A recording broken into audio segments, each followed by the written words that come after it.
Okay, guys, so we're right here with the male nurse, Latin male nurse. You have to remember, it's Latin male nurse. Latin male nurse, As a category. as a category. We're right here with Chris Cruz. Chris, welcome to Wrestlevlogs. Thank you. This is my first time being on Wrestlevlogs. Thank you. I appreciate it. It's pretty nice to have you here. We've been trying to contact you to get some interviews, and good thing you came here to WrestleFest. How do you feel today about WrestleFest? I feel really good. My brother and I, when we got here earlier, walking around, there's a lot of cool stuff here. I think this is the first time that I've ever wrestled at a kind of a convention sort of thing like this. So it was really exciting. It was really exciting for me. What do you like? Like right here when you got here, what did you see first that was like got your eye? The first thing that got my eye, there's a vendor right around here that has a Blue Demon t-shirt that looks phenomenal, and I'm going to buy probably later. Probably like 3 of them, 4 of them. Okay, so tell the fans that they don't know you a little bit more about yourself. What do you do and all that good stuff. Okay, all right. Do you mind if I hold it? I don't want to take it away from you. My bad. Breaking rule 101. All right, so the nurse shark, Chris Cruz, Latin male nurse. I'm a professional wrestler. I'm a graduate of the Hybrid School of Wrestling down from San Antonio. Had a great 2019. I became the first Lucha Brutal Great State Champion. Just a few weeks ago, one of my tag team partners and I, Matias, the Emergency Mail Services, EMS, we claimed the LWA Tag Team Champions. It was a great way to finish off the year. Let me say more about myself. Well, I am a registered nurse. It's not a gimmick. It's shoot skis, saving lives. It's the best, kind of best of both worlds. If I know 206 bones in the body, right? So, I also know 206 ways to break each and every one of those bones. It's probably a good feeling for my opponents. They're in safe hands. Hey, I could hurt them. I could also save their life. Yeah, so like how you were mentioning about being a nurse, how do you balance in between being a nurse and being a professional wrestler? Time management wise, I'm assuming that we balance twice. Yeah. So it's hard. So typical shifts, 12-hour shifts. I used to work overnights, not no more, thankfully. So it's really rather difficult. There's been a lot of times I've been up for 24 hours, 48 hours, just with traveling and wrestling, going from one show immediately to a shift and vice versa, from a shift going straight into a show or on the road. Real difficult, but I've made it work so far and made it into, I think, a character people draw attention to. Yeah, that's what I noticed. I think the first time I saw you was at GCWA. If I'm not mistaken, it was on the show where Sean Spears and Nate Jolly and I think it was Ricky Starks and that was a few months back. Yeah. I think it was, if not mistaken, probably July, somewhere around there. Yeah. And like it caught my attention. I was like, I thought it was a gimmick first, and then I learned more about you. I was like, it's an actual thing. No, it's an actual thing. What'd you think of those rip-off scrubs? They're pretty good. Yeah, say to the microphone. They're like pretty good. Yeah. So, what got you to be a pro wrestler? Ooh, that's a long one. Let me give you a nutshell version of it if I can. So my brother and I, Adrian Cruz, growing up, our father used to get into wrestling, and so we would always watch the old Monday Night Raw and the old WCW. That was our first introduction into professional wrestling. And then as we grew up, my father kind of, as every adult I'm sure does, just grew out of it or whatever, but my brother and I just never did. And so I know it's probably, I guess, kind of, you hear it a lot. I know I hear it a lot when I listen to podcast interviews. Like, oh, it's my childhood dream. That's what happened. But it's like legit. My brother and I used to beat each other up on the trampoline all the time. When we were younger kids, we used to do suplexes on each other on a mattress in our backyard, just on some grass. A lot of stupid things that kids always do, but we just never grew out of it. And with that, we just found basically in all, I think, fields of life, I think everything is one blink and a bridge into another, until we finally find someone who had a school, was training. Fun fact for you guys, Hybrid's actually the second school that I went to. I was already trained and a graduate before then, and then went back to there. So my brother and I have been doing this for a little bit now. It's finally getting the groove, the rhythm, the right heartbeat. Finally coming along, I think. All right, so how you mentioned Hybrid. Tell us a little bit, who was your trainer there, a little bit of the experience how you had there. Originally my brother and I, we lived in San Angelo, Texas, where we lived. And so a few years actually after living there, I saw Scott Steiner's picture. I hope he's not trying to break into this room. Okay, it's San Angelo. Yes, hybrid. Thank you. Yeah, my train of thought went off the rails into a wall. Yes, so we moved from San Angelo, my wife and I, to San Antonio area just because I wanted to, make that move into a place that had bigger connections with wrestling. And so I found hybrid. I was just searching through schools and stuff, and I found hybrid. And I had heard Chris Marvel's name before, but I'd never met him before. An old trainer of mine, shout out to Hot Sauce, Marco Riviera. He was my brother and I's original trainer, and he had worked shows in the old ACW when ACW was super super hot. They were bringing in huge names from Japan and everywhere. That's where he originally was working shows at, and he told me about Chris Marvel. And so I looked into it, went there to train a few times, and then I just stuck with it. And by happenstance, unfortunately, my brother had suffered an injury, so he was out for a long time. And so instead of going, a couple of days out of the week, again, balancing nursing with wrestling, instead of going just a couple of days out of the week, I didn't take bookings for about 8-9 months. And just all I did Monday through Thursday was train at hybrid. Chris Marvel has a great system going on there. It's good. It's producing great people. Richie Garcia, obviously, I'm sure you guys know.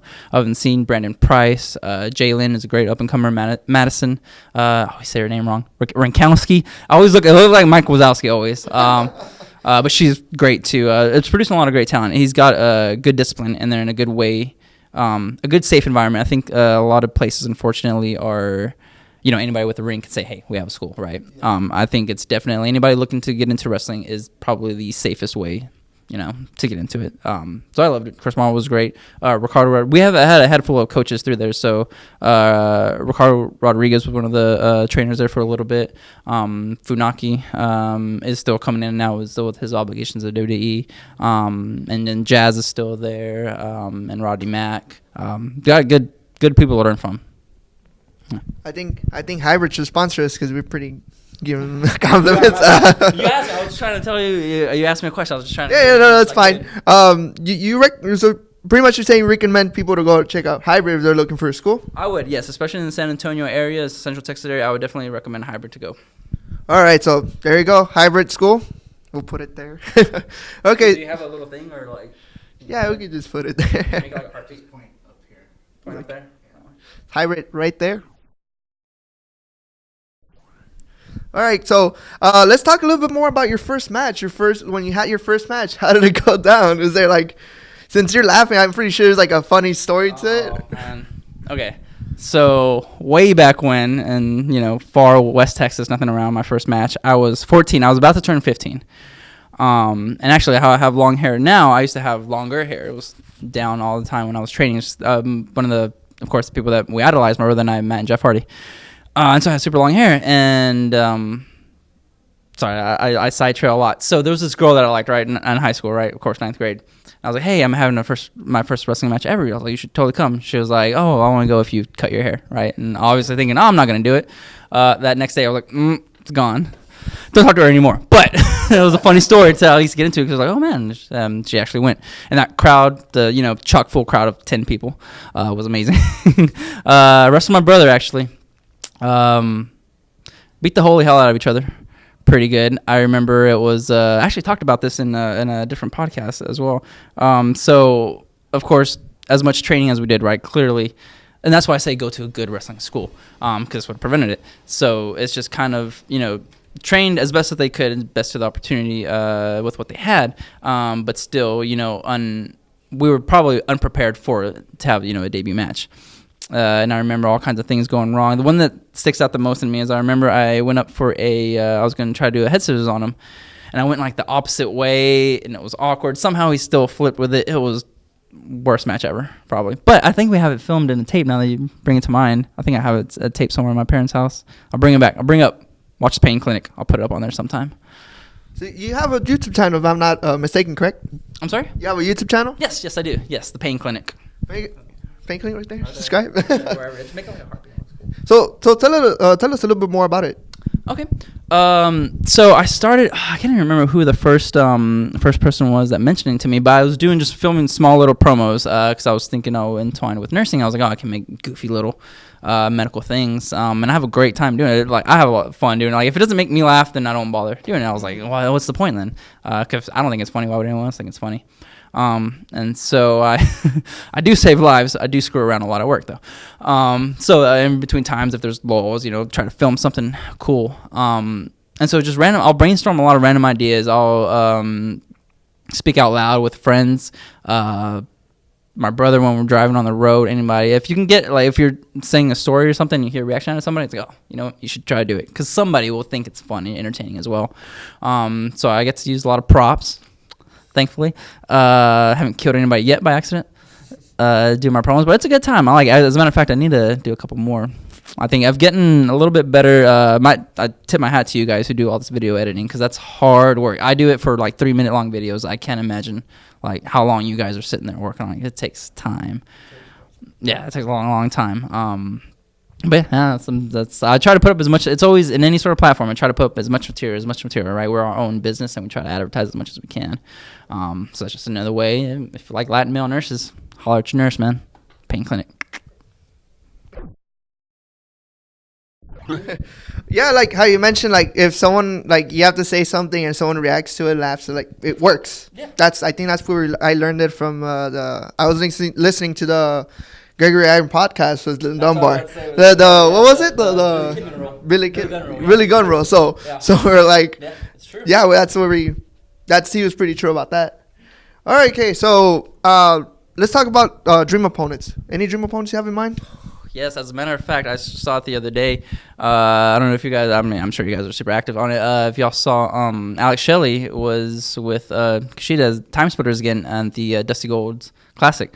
I just blew my mind. So ever since I was younger, when I first saw the old original TNA was the first like alternative to WWE, right? Because it was before my brother and I even knew about indie wrestling or anything like that. And Alex Shelley was somebody that always like caught my attention. His fluidity. It's a word, right? Fluidity. It's fluid. He's smooth. He like butter. He's just so smooth in the ring, and he's so technically sound. And what I'm sure attracted a lot of people to TNA is that these guys aren't 7-foot tall giants. They're regular athletic guys, and so that always caught my attention. So definitely number one, Alex Shelley for sure. Also, he's a physical therapist. It's cool. So it's another little medical thing we can wiggle our way into. So Alex Shelley was definitely always one for sure. Gosh, I don't know. I usually have 3 in the chamber for these questions like that, and I'm drawing a blank here. Who's another huge dream opponent? Somebody who I mentioned earlier. Another person that I grew up idolizing a lot was Blue Demon as well. Obviously that can't happen, but Blue Demon Jr., if you're watching, that's another dream opponent. That's like ultimate dream match as well. And also Joey Ryan. I would love to wrestle Joey Ryan. And I feel like out of everybody, that's probably the most realistic. Like I could probably swing around here in Texas. I know he comes to Texas a lot. But yes, Joey Ryan is another. So I know people say it all the time, wrestling different flavors for everybody else. And so I legitimately love all kinds of wrestling. And Joey Ryan has found a perfect way to entertain people without doing so much harm to his body. And I don't know why he catches a lot of grief from, whatever, grizzled old vets or whatever. But, I mean, it's smart. It's when you, take that third step back and look into it, it's smart to come up with something that's entertaining, that's out of the box, right? Not traditional wrestling, but still gets people going. Like, Orange Cassidy puts his hands in his pockets, right? And people lose their minds. That's another dream opponent, too. I would love to wrestle Orange Cassidy, too. But that's just like that character. I've always respected that a lot, like that actual. That's what I've always tried to blend as well with my own wrestling. So a mix of like Alex Shelley, who's like technical messiah, and then somebody like Joey Ryan, who's all, character-wise. He can work phenomenally as well. But, where he gets the most, or his most reactions are from his character work that he does. So like a nice blend of that is what I try to make Chris Cruz be as well. That's why I do the pain clinic videos and everything else like that. Like everything, if you can make people laugh, then I think you got them. And then at the same time, wow them. I don't know. There's a certain mystique about it. I ranted on my bad. I didn't mean to rant that much on that. That was a question. Hey, no, that's fine. Anything goes here on Wrestlevlogs. You have people cuss, shoot, do all that. Well, not anything, obviously, because this room kind of looks suspicious. I feel like I've been here before. I don't know why it looks familiar. I just remember there being like a couch or something here. I don't know. It's weird. Yeah, I mean, I don't know. Well. A little white stain on you. Gosh. Okay. Well, anyways, I don't think there'll be anything kinky about this, any sketchy or whatever. But let's end it off. Any advice you want to give out to the people that are starting into pro wrestling? Any advice? Yes. As a matter of fact, I'm a big fan of Mike Quackenbush, another dream opponent of mine. Just thinking of different things. I tell you, you put me on the spot. I swear I'm not stupid. I'm just like, it takes a while to load. Mike Quackenbush, he has a great series on YouTube as well called Till We Make It, and there's one that I always keep up with it. It's basically online wrestling school is what it is. So I definitely recommend to check out Mike Quackenbush's Till We Make It. But he also has one on there that says it's just people, email him questions, things about that in wrestling. And there's one that says, oh, should I quit school or trade, whatever I'm doing right now, to simply pursue wrestling? And he still has this whole entrance in the video like that. He comes up to the camera and says, no. And that's the end of it. And I think that's so. I used to get very upset with my parents, honestly, if I'm speaking truthfully. They'd be like, hey, study. If, as a matter of fact, because my brother and I wrestled when we were teenagers, like, you fail any test, you're not going to go wrestle this weekend or whatever. And they held to it. And if we failed a test, we weren't allowed to go wrestle. And I think you should definitely still do that. You should always have that base. Anybody looking to get into wrestling, pick you don't have to, I'm not saying you have to go to college or do anything like that, but get a good job, a good trade, good school. There's plenty of great careers that you can get just with like a 2-year like college, like radiology techs, get paid good money. Anything that gives you good health benefits, you will need it. I tore my MCL the other almost more than a year ago now. And I didn't have being stupid. You're young and healthy. You don't think anything will happen to you. It will. Get a good job as well to financially support yourself in wrestling. That's a huge thing that I don't know if enough people will talk about. Because I know I've visited a lot of different schools as well, but I don't think they talk about that as much. They always want commitment to the school, responsibility to the school, which is understandable, and I get to a degree. However, you need to finance your wrestling through a solid base. There's absolutely, I think Alexander Hammerstone, I think he tweeted it the other day. He's like, there's absolutely nothing wrong with having a 9-to-5 job to finance your way through wrestling, because when you first start in wrestling, you're not going to be making any money. You're going to be losing a lot of money. So that's definitely one advice to say. Stay in school. Don't do drugs. Don't get into bad habits. It's very easy to fall into bad habits. Don't, if you can avoid it. I don't judge anybody that does. Do you? But think about what you want, type of person you want to be, type of professional you want to be. Stay in school. Stay as healthy as you can. I think a big thing, because I was still not very, very huge at all, but I was never an athletic kid in school. I think the only thing my brother and I ever did was just soccer. Until we started wrestling.